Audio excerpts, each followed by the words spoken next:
YSR party కార్యకర్త salmon రాజు వారి విషాద వార్త మమ్మల్ని అందరినీ కూడా వారి మరణ వార్త విని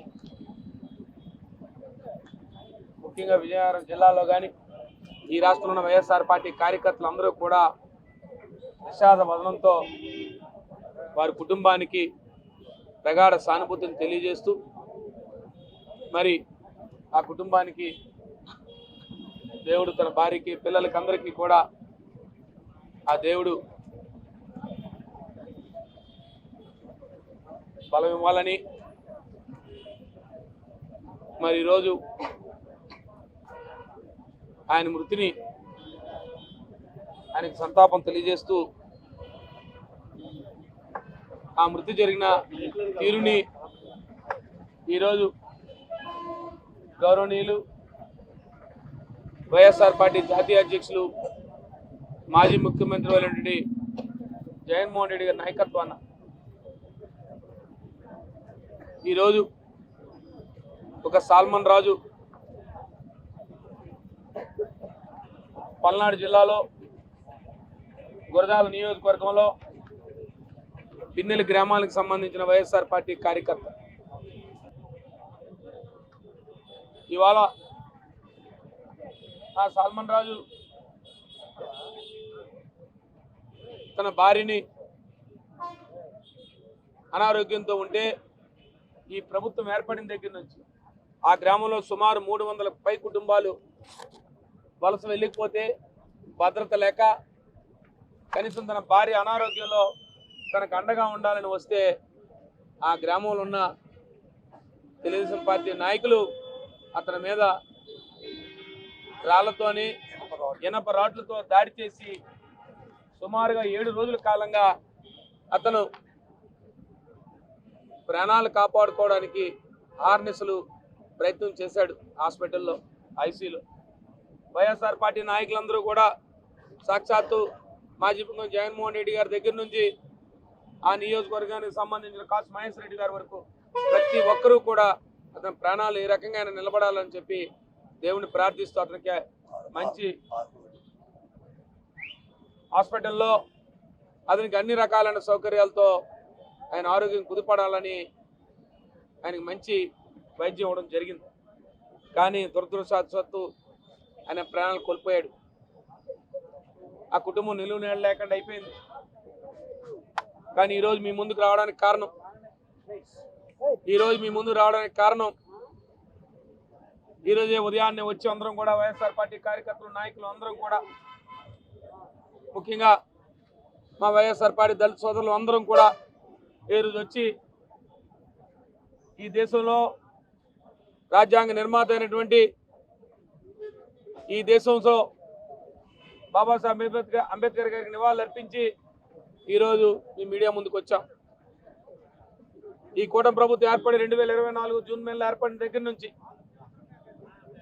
వైఎస్ఆర్ పార్టీ కార్యకర్తల మీద మరణ కాండలు చేయడం, దాడులు చేయడం, హత్యలు చేయడం ఒక పరిపాటి అయిపోయింది.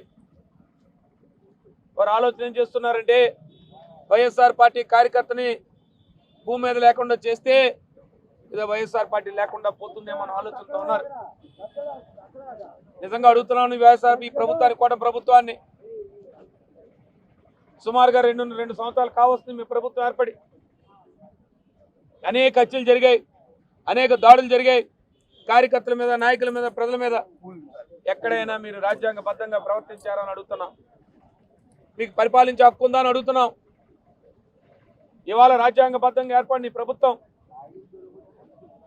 ఇవాళ అంబేద్కర్ రాసిన రాజ్యాంగ పరంగా పనిచేయవలసిన ప్రభుత్వం కేవలం రెడ్ బుక్ రాజ్యాంగంతో ఎక్కడికక్కడ దాడులు జరిగితే ఇప్పటికొచ్చి ఆ హత్య మీద ఎక్కడా కూడా ఒక ప్రాథమిక విచారణ లేదు, చర్యలు లేవు. అసలు మీరు పాలించడానికి అర్హులా అని అడుగుతున్నాం. మీరు సాక్షాత్తు రాజ్యాంగం మీద ప్రమాణం చేసి మీరు ప్రమాణ స్వీకారం చేశారే. ఈ రాష్ట్రంలో ప్రతి దగ్గర శాంతి భద్రత క్షీణించకుండా చూసుకుంటామని చెప్పారే. రాజ్యాంగం మీద అంబేద్కర్ రాయ్ గారు వారు చెప్పిన రాజ్యాంగం ఏంటి? ఈ రాష్ట్రంలో ప్రతి పౌరుడు కూడా, ఈ దేశంలో ఉన్న ప్రతి పౌరుడు కూడా ప్రశాంతంగా బతకడానికి, ప్రశాంతమైన జీవనం అనుభవించడానికి రాజ్యాంగం అనేక రకాలుగా అమలుపరిచింది, అనేక రకాల సూత్రాలు ఇచ్చింది. ఒక పక్క పోలీసు వ్యవస్థ ఉంది, ఒక పక్క న్యాయ వ్యవస్థ ఉంది, ఒక ప్రభుత్వ వ్యవస్థ ఉంది. ఇవాళ ఏ వ్యవస్థ కూడా ఇవాళ మరి సల్మాన్ రాజు ప్రాణాలను కాపాడలేకపోయాయి. అంటే ఇక్కడ ప్రభుత్వం ఎక్కడా కూడా రాజ్యాంగబద్ధంగా పనిచేయడం లేదనే విషయాన్ని అర్థమవుతా ఉంది. మీకు ఒకటే చెప్తా ఉన్నాం, ఇది మంచి విధానం కాదు. ఒక ప్రభుత్వం ప్రతి పౌరుడికి రక్షణ కల్పించాల్సిన బాధ్యత ఉంది. ఏదైనా ఇబ్బంది విపత్కర పరిస్థితులు వస్తే తక్షణమే పోలీస్ వ్యవస్థ తక్షణమే చర్యలు తీసుకోవాల్సిన పరిస్థితి ఏర్పడుతుంది. కానీ అలాంటి పరిస్థితి లేకుండా ఈ సుదీర్ఘ సంవత్సరాల కాలంగా ముఖ్యంగా వైఎస్ఆర్ పార్టీ కార్యకర్తల మీద, ముఖ్యంగా దళిత కార్యకర్తల మీద, మీకు దళితులంటే చులకన మీకు అనేక సందర్భాల్లో చెప్పారు. మీరు దళితుల పట్ల మీ భావాన్ని తెలియజేశారు. ఎవరైనా దళితుల ఇంట్లో పుడతాడా అని చెప్పి కోరుకుంటాడని అన్నారు. మీరు ముఖ్యమంత్రిగా మీకంటే ఒక దళితులంటే మీకు మానవులా కనపట్లేదు. మీకు ఇదే చెప్తున్నాం. ఇవాళ సల్మాన్ రాజు హత్య ఖచ్చితంగా మీకు మరణ శాసనం రాయబోతుంది. ఈ రాష్ట్రంలో పక్క దళితుడు కానీ లేదు ఈ రాష్ట్రంలో బడుగు బలహీన వర్గాలందరూ కూడా ఖచ్చితంగా మీకు రాబోయే కాలంలో మీకు ప్రజా కోర్టులో శిక్ష వేయక తప్పదు. చరిత్ర సృష్టించినోడు ఇప్పుడు ఆ చరిత్రని తిరగరాయబోతున్నాడు. అబద్ధాల గోడల్ని బద్దలు కొట్టి నిజాలను రాగా మీ ముందుంచబోతున్నాడు. నిజమైన వార్తల కోసం వెంటనే డౌన్లోడ్ చేసుకోండి రా యాప్ని.